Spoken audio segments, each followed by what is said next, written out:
Hello everyone, मैं doctor Swati Sharma English सूत्रा में आप सभी का स्वागत करती हूँ। और आज मैं आप लोगों को लेकर आई हूँ, देखिए, एलटी और यूपीटेट का कॉम्बो। अब तुम सोच रहे होंगे कि एलटी और यूपीटेट का कॉम्बो कैसे हो सकता है।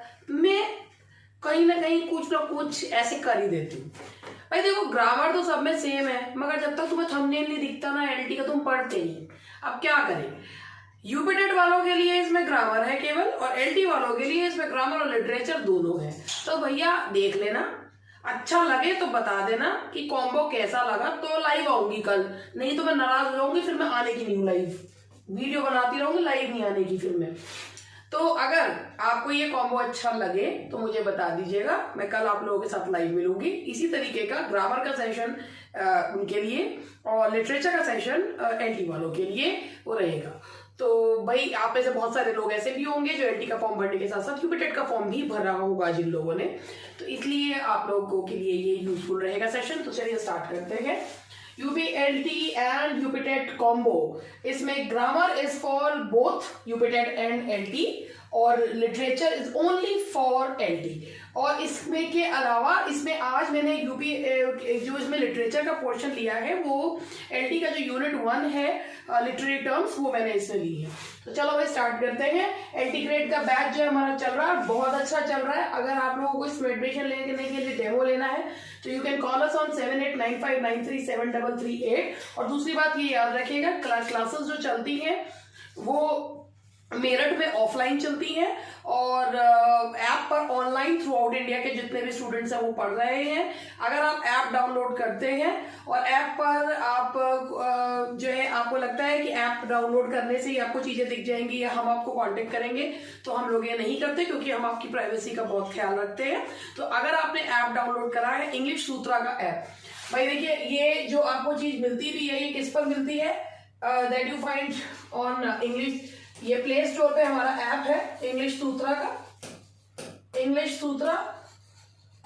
और अगर आप इस ऐप को डाउनलोड करते हैं तो आप लोगों को उसमें आपको ही इस नंबर पे कॉल करके जानकारी लेनी होगी, क्योंकि हम आपको कॉल नहीं करते हैं, क्योंकि हमारा यह मानना है कि अगर किसी को जरूरत होगी, कोई हमसे कांटेक्ट करना चाहेगा तो खुद ही हमें कॉल करेगा। दैट इज वाई ये नंबर पे आप कॉल कर सकते हैं। ये ऑफिस का नंबर है और इस पर मैं कॉल नहीं उठाती हूँ, ये ऑफिस का नंबर है, ठीक है। चलिए बस आज थोड़ा सा ऐड भी कर दिया मैंने। अब जरा सेंटेंसेस देखिए, ये कॉम्प्लेक्स कंपाउंड सेंटेंसेस जो है ये काफी इसमें जो है पूछे जाते हैं यूपीटेट में भी, और ये एलटी में भी पूछे जाते हैं ग्रामर में। तो मैंने कॉमन वाला फीचर निकाल लिया। अब यहाँ पे है choose from complex to simple. Complex sentences simple sentence में हमें इसको ट्रांसफॉर्म करना है। तो जरा क्वेश्चन देखिए, ये है while there is life there is hope. सबसे पहले आप यहाँ देखिए, यहाँ पर while there is life there is hope, आप यहाँ पर ये देखिए, यहाँ पर एक वो है, जब तक जिंदगी है तब तक उम्मीद है। अब आप सोचें कि ये कंपाउंड क्यों नहीं है, क्योंकि कब तक जिंदगी है जो जब तक का जवाब दे रहा है, यानी व्हेन का जवाब दे रहा है, तो वो चीज क्या होगी, एडवर्ब क्लॉज हो गई। अब एडवर्ब क्लॉज जो है वो किस में पाया जाता है, कॉम्प्लेक्स सेंटेंस में पाया जाता है। भाई कॉम्प्लेक्स से सिंपल बनाना है। अब सिंपल सेंटेंस का मतलब होता है ओनली वन फाइनाइट वर्ब। अब इस सेंटेंस में आप देखिए किसमें वन फाइनाइट वर्ब है, एक फाइनाइट वर्ब आपको किस में दिख रहा है, so long as there is life. भाई यहाँ भी है और यहाँ भी है, तो ये सेंटेंस गलत है। नीचे देखिए, life and hope are inseparable, एक ही है। Until there is hope there is life, दो है। Where the life is the hope is there, यहाँ पर है। केवल एक ही सेंटेंस है जिसमें एक ही फाइनाइट वर्ब है और वो ये वाला है, तो इसीलिए यही जो है हमारा सेंटेंस ठीक है। Life and hope are inseparable. बहुत आसान तरीका है ढूंढने का कि सिंपल सेंटेंस में एक ही फाइनाइट वर्ब होता है। फाइनाइट वर्ब वो होता है जो सेंटेंस जो टेंस और सब्जेक्ट के हिसाब से चेंज होता है, जैसे इज का वॉज हो जाए और इज आर एम हो जाए, डू डज डिड, और वर्ब की फर्स्ट सेकंड थर्ड फोर्थ ये चेंज होते हैं, तो ये फाइनाइट वर्ब कहलाते हैं। Now the next question is फिर कंपाउंड से सिंपल में करना है। He was dissatisfied and so he resigned। And आ रहा है, कोऑर्डिनेटिंग कंजंक्शन है, तो इसमें हमें कंपाउंड से सिंपल लाना है। वही तरीका कि कंपाउंड से सिंपल है, एक फाइनाइट वर्ब है, ही रिजाइंड। अब ये वाई का जवाब दे रहा है, तो बिकॉज ही वाज डिससैटिस्फाइड, ये कॉम्प्लेक्स है। As he was dissatisfied, he resigned. He, ये भी y का जवाब दे रहा है, कॉम्प्लेक्स है.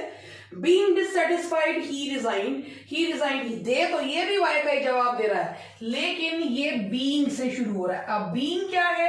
That is a non-finite verb. तो being dissatisfied, he resigned. He was dissatisfied, therefore ये जहां पर भी दो फाइनाइट वर्ब आ रहे हैं, y का जवाब दे रहा है, वो कॉम्प्लेक्स हो रहा है. ये केवल क्योंकि ये नॉन फाइनाइट वर्ब है, एक ही इसमें फाइनाइट वर्ब है, इस वजह से ये सेंटेंस हमारा सिंपल है. Now the next one is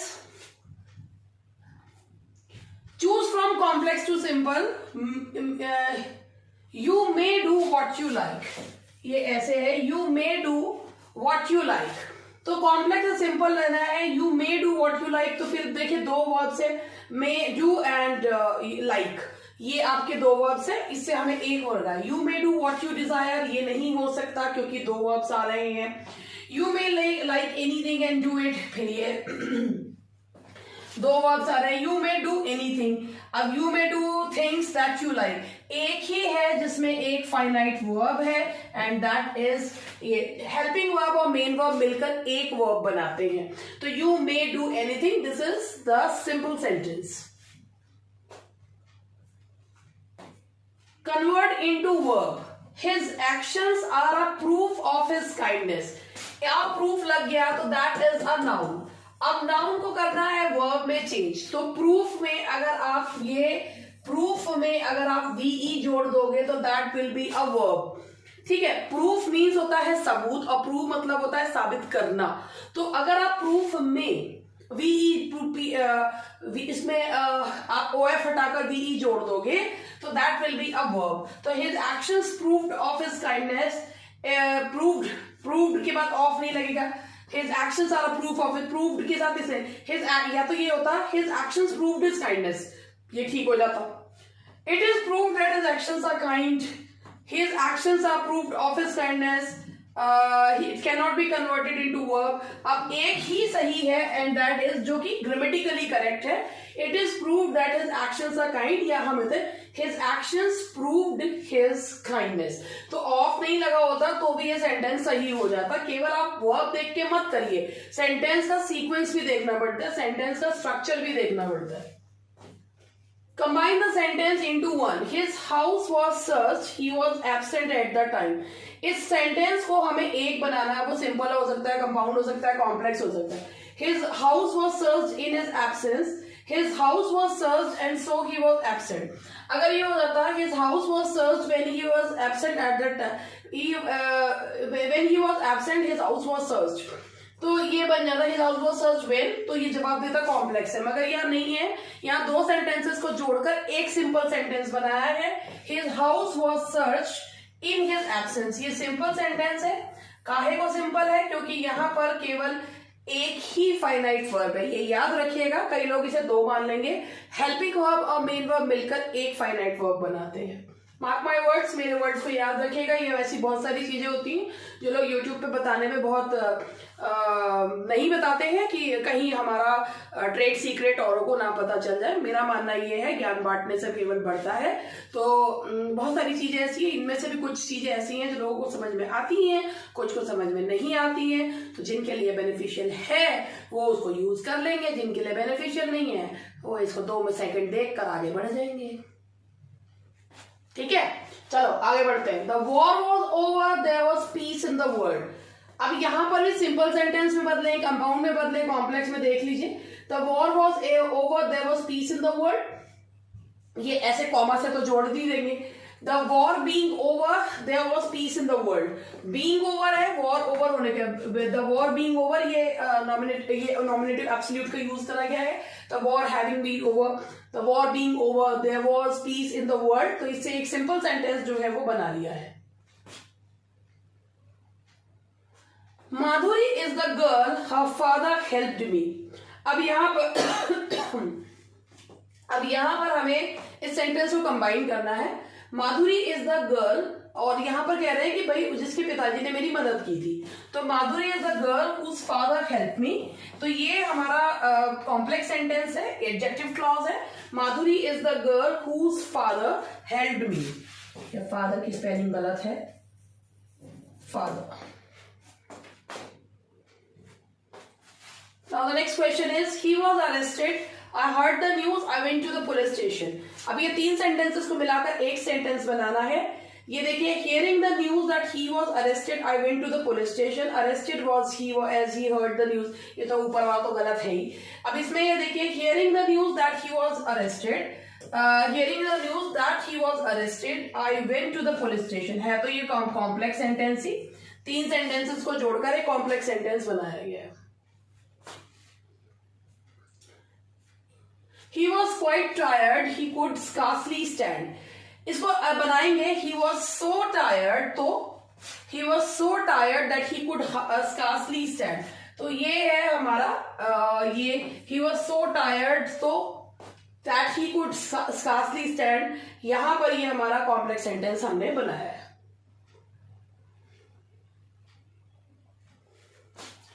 And now the next question is, she is ill, she has light fever.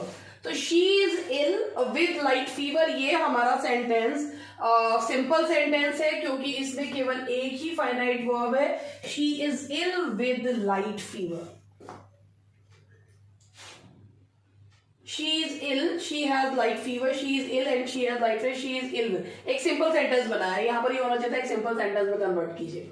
अब हमारे यहाँ पर मैंने वोकैब का वो लिया है, आपका यहाँ पर है कि सिनोनिम्स ढूंढने हैं। ये सारे सिनोनिम्स के हैं सारे, जो इनमें जो इन वर्ड्स के नियरेस्ट जो है मीनिंग बताते हैं। डस्टर्ड का मीनिंग देखिए ऐसे है कि डस्टर्ड है बहुत ही ज्यादा जो डरपोक होता है उसे डस्टर्ड कहा जाता है। डस्टर्डली, ही बिहेव्ड डस्टर्डली, यानी कि उसने ही बिहेव्ड इन अ डस्टर्डली मैनर, मीन्स उसने बड़ी ही कावर्डली बहुत ही डरपोक पने इसकी तो तरह से व्यवहार करा। तो डस्टर्ड इज बहुत ही ज्यादा कायर, बहुत ही डरपोक किस्म के व्यक्ति को बोला जाता है डस्टर्ड। तो दैट इज कावर्ड। तो ये है आपका कावर्ड, और डस्टर्ड होता है, कावर्ड को बोला जाता है डस्टर्ड। कनाइव, कनाइव का जो मतलब है, इसके हैं तो बहुत, गुपचुप तरीके से काम करना, जो किसी चीज की उपेक्षा करना, किसी की इज्जत ना करना, दैट इज कनाइव। कनाइव का देखिए जो एकदम एग्जैक्ट मीनिंग है वो है गुप्त तरीके से कार्य करना, चोरी छुपे कार्य करना है, दैट इज कनाइव। इसके अलावा इसका ये भी मतलब है कि किसी डिसरिगार्ड करना, किसी की उपेक्षा करना, तो दैट इज कनाइव। तो यहाँ पर इसका जो मतलब और मीनिंग नहीं है, तो इसलिए यहां पर हम इसको बनाएंगे डिसरिगार्ड। टेरन मीन्स क्या होता है, देखिए टेरन मीन्स होता है torrential rain, train man, terrace, tract of land. अब देखने में टेरन को देख के लग रहा है अरे रेन से संबंधित होगा, लगातार होती बारिश होगी, ऐसा नहीं है। टेरन का मतलब होता है भूभाग, यानी कि जो है plot of land, a piece of land को कहा जाता है टेरन। तो ये है ट्रैक्ट ऑफ लैंड।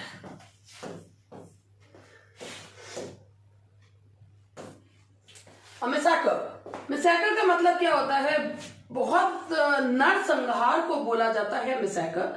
नरसंहार, मारकाट, बहुत बुरी तरीके से, बहुत बड़े पैमाने पर नरसंहार होना, दैट इज मैसाकर। जैसे जलियांवाला बाग मैसाकर कहा जाता है। तो ये है स्लॉटर। तो स्लॉटर का मतलब है नरसंहार को बोला जाता है। असैसिनेट तो होता है मारना, लेकिन स्लॉटर मतलब होता है जानवरों की तरह काट देना, जानवरों की तरह मारना, दैट इज। करेक्टिव का मीनिंग क्या होता है, करेक्ट वर्ड से लेके चल रहे हैं, सुधारना, सुधार को कहा जाता है करेक्टिव।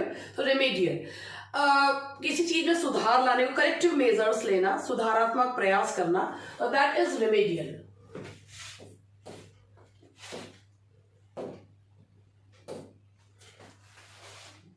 एलिजियंस मीन्स क्या होता है, निष्ठा। निष्ठा को बोलते हैं एलिजियंस, कि किसी चीज में निष्ठा होना, पूर्णतया किसी पे वो निष्ठा रखना, that is allegiance. And the meaning is obligation.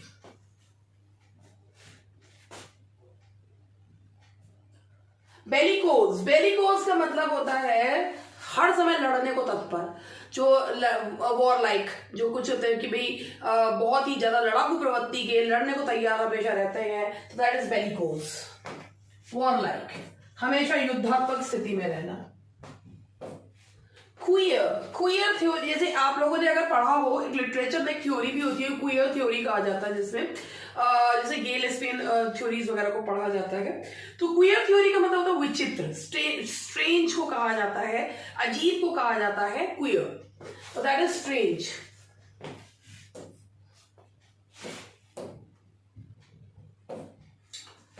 That next one is विराइल। इसका मतलब होता है बहुत ज्यादा बल, पौरुष, इसको कहा जाता है विराइल, बहुत ही, दैट इज पोटेंट। पोटेंट के लिए ये यूज किया जाता है वर्ड विराइल। एपेक्स, बहुत टॉप मोस्ट पॉइंट जो होता है उसे एपेक्स पॉइंट कहा जाता है, top most point, that is known as apex. तो इसका है जेनिथ, इसका अगर उल्टा कहेंगे तो नैडर। अब ये 20 क्वेश्चंस हो गए हमारे जो ग्रामर के क्वेश्चंस थे, which are common for LT and UPTET. अब हमारे जो क्वेश्चंस हैं वो शुरू होते हैं unit 1 of LT, literary terms के क्वेश्चंस जो है वो शुरू हो रहे हैं। तो भाई इस तरीके से हमने कॉम्बो बनाया है। Who said correction of social absurdities must at all times be the matter of true comedy? ये इसमें जो लिटरेरी टर्म है कॉमेडी ट्रेजेडीज, उसमें खोल के उन्होंने अलग अलग दिए गए हैं। तो correction of social absurdities must at all times be the matter of true comedy, ये लाइंस किसके द्वारा कही गई हैं? तो ये कही गई हैं मॉलियर के द्वारा जो है वो कही गई है। An unexpected and sensational turn in a play is known as, किसी प्ले में अचानक से जब कोई सेंसेशनल जो है टर्न आता है, जब लोगों को भी लगता है अब क्या होगा, अरे वाह ये बहुत बढ़िया चीज हुई, ऐसे ही होना चाहिए था, कोई एक जिससे एकदम से टीआरपी हाई हो जाती है ना, जो ड्रामास भी होते हैं, जो टेली सोप्स होते हैं उनके भी जो टीआरपी एकदम हाई हो जाती है, ये बार बार ऐसी सेंसेशनल टर्न्स जो है वो लेकर आते हैं। कभी कहीं से कोई 20 साल पुराना किसी का लड़का उठ के आ रहा है, कभी कुछ हो रहा है, कभी किसी सीरियल में कुछ हो रहा है, अचानक से जो हमेशा जो है रोते से बिलखते रहते थे वो अपने अधिकारों के लिए खड़े होने लगते हैं। तो ये जो सेंसेशनल टर्न्स आते हैं ना, जिससे लोगों को मजा आता है देखने में, उसे क्या कहा जाता है? That is known as coup de theatre. इसका जो करेक्ट प्रोनाउंसिएशन होता है that's coup de theatre, coup de theatre. इसका मतलब होता है कि एकदम से कोई सेंसेशनल सा जो टर्न है वो आना। Abraham Cowley invented the metrical form of, Abraham Cowley ने एक ओट जो है उन्होंने इन्वेंट करा था जिसका नाम था कॉवेलियन ओट। ये एक इरेगुलर ओट था, इसमें भरमार थी स्ट्रॉफ्स की। जैसे पिंडारिक ओट्स होते थे, स्ट्रॉफ, एंटी स्ट्रॉफ एंड ईपोट हुआ करते थे, इसमें भरमार हुआ करती थी स्ट्रॉफ्स की, और ये इरेगुलर ओट था। तो Cowleyan ode basically is an irregular ode, और इसमें ये it was filled with strophes. To return of spoken vowels pronounced in one syllable, जिन्हें ग्लाइडिंग सिलेबल्स भी कहा जाता है, जो 8 होते हैं, जो 2 वॉल साउंड एक साथ आते हैं, जैसे बोए, ठीक है, टियर, ईआ। जब 2 वॉल साउंड्स एक साथ आते हैं तो उन्हें क्या कहा जाता है? Diphthongs. They are 8 in numbers, gliding vowels इन्हें कहा जाता है, क्योंकि एक साउंड दूसरी साउंड में मिक्स हो जाता है।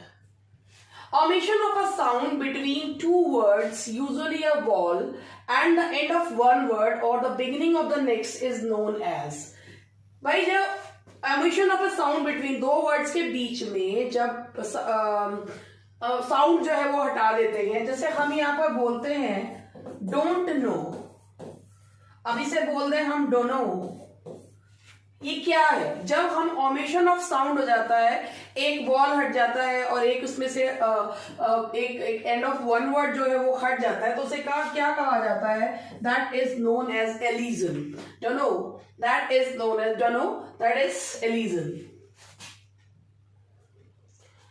ओमिशन और suppression of parts of sentences, जब ऑमिट कर देते हैं, मतलब कुछ चीजों को हम हटा देते हैं।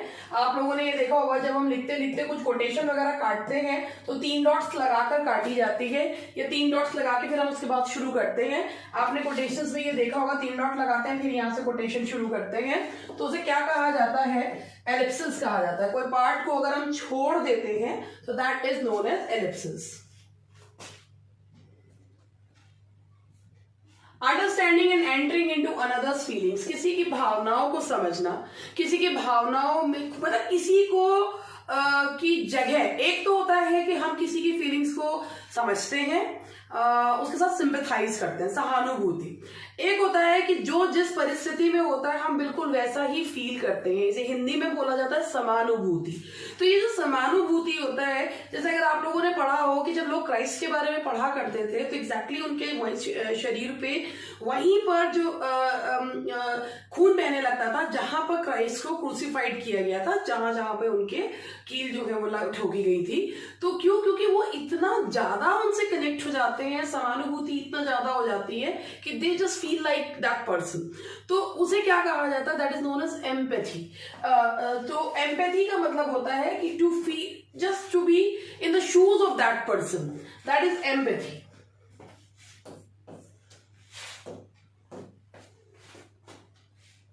Now the next one is an ethical system that evaluates the pursuit of pleasure as the highest good is.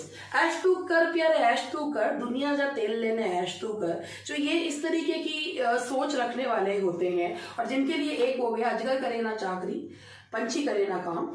तो ये जो इनका जो ये है भाई, एक ऐसा ही ये जो चीज है कि जिनके लिए खैर ये वाला जो दोहा है ये तो ये है कि भाई जब सबके लिए भगवान ने कुछ सोच ही रखा है तो वो होगा ही होगा। लेकिन ये जो इससे पहले मैंने बोला था ऐश तू कर प्यारे, ऐश तू कर, दुनिया जा तेल लेने ऐश तू कर, जिनके लिए एक होता है कि भाई जो सेंसुअल प्लेजर्स हैं that is their ultimate aim, उन्हें क्या कहा जाता है? उन लोगों को कहा जाता है हेडोनिस्ट, और इस वाद को कहा जाता है हेडोनिज्म। तो ये है that is hedonism.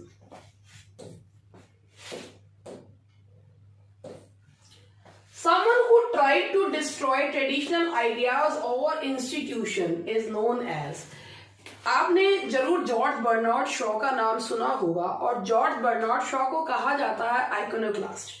Why he is called iconoclast? क्योंकि उन्होंने उन पर्टिकुलर चीजों के बारे में मिथक तोड़े जिनको लोग बहुत ग्लोरीफाई करते थे। For example love and war, उन्होंने अपने play arms and the man में इन्हीं दोनों चीजों का मजाक उड़ाया है कि जो वॉर है it is not as glorified as it is portrayed, और लव जो है it changes according to the situation. तो उन्होंने इन दोनों चीजों का एक तरीके से भ्रम जो है वो तोड़ा है। इसे जो समाज में व्याप्त इमेज होती है उस इमेज को तोड़ने वाले को क्या कहा जाता है?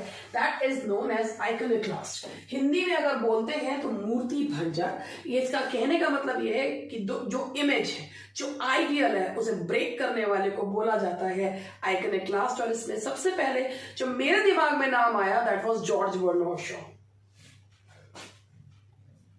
Who was the first writer of idyls in Greece?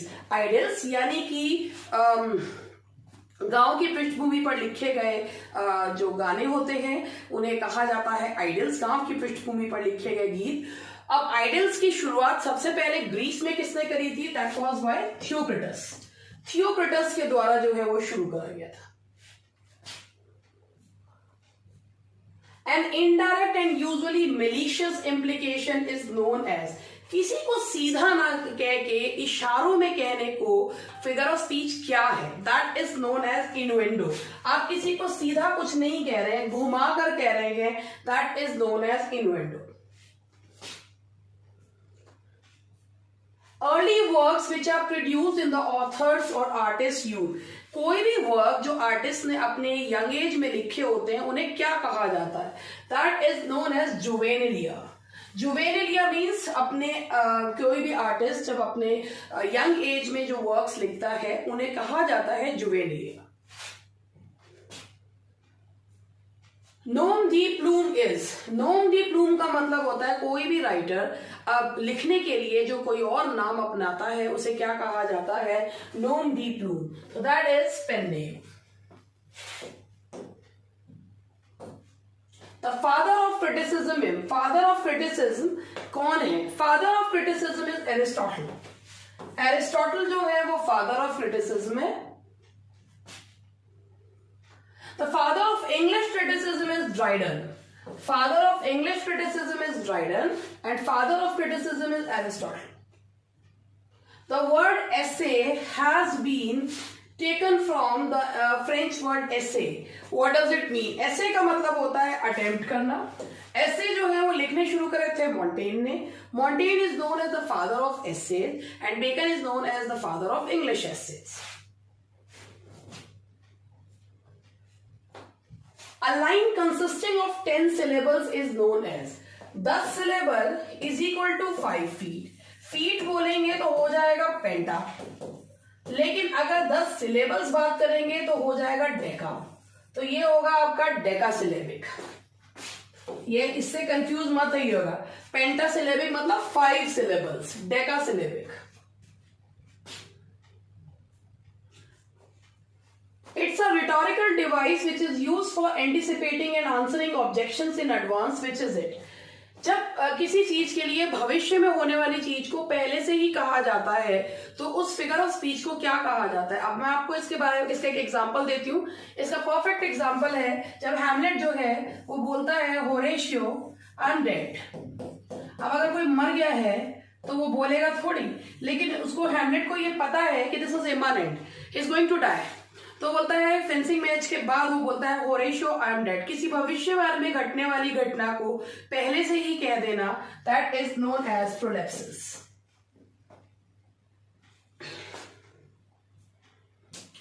Who wrote an elegy on the death of a mad dog. Elegy जो कि विलाप song, it's a lamenting song, ये लिखी गई. ये elegy on the death of a mad dog किसने लिखी है? It is written by Oliver Goldsmith. ये लिटरेरी टर्म्स है और ये लिटरेरी टर्म्स में से कई बार ये भी पूछ लेते हैं कि ये किसने लिखा है, तो it is written by Oliver Goldsmith. And today's last question is which poet has written an elegy in the memory of W.B. Yeats. ये एटी की है भी W.B. Yeats की. In the memory of W.B. Yeats किसने लिखी है? It is written by W.H. Auden. तो ये ऑडन के द्वारा लिखी गई. That's all for today. आज के लिए इतना ही. कैसा लगा आपको सेशन ये बताइएगा. कॉम्बो कैसा लगा हमारा, और ऐसे ही एमी वाला कॉम्बो है, वो पैसे थोड़ी मांग रहे हैं हम इसके, लेकिन अच्छा लगा तो बताइएगा. तभी लाइव के लिए मुझे बता दीजिएगा. Bye bye.